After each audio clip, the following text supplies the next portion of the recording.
carrots. Ayan po yan. Nakita nyo po yan. Ayan po. 1, 2. Diba? Basta creative lang po kayo. Oh. Pwede nyo i-combine tong tatlo. Pag nagluto kayo ng chop suey. Diba? Diba? Very nice. Dadagdag po yan ng passion sa pagluluto. So ito, magagarnish nyo to. So ituturo ko po sa inyo paano yung tatlong uri ng cut. Meron pong pa-straight.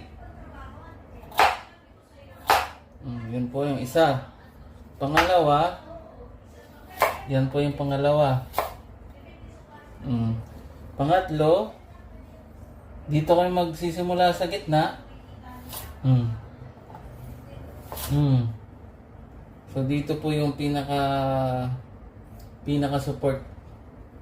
Pag matitigas yung kinakat nyo, dito po kayo magkakaroon sa gitna.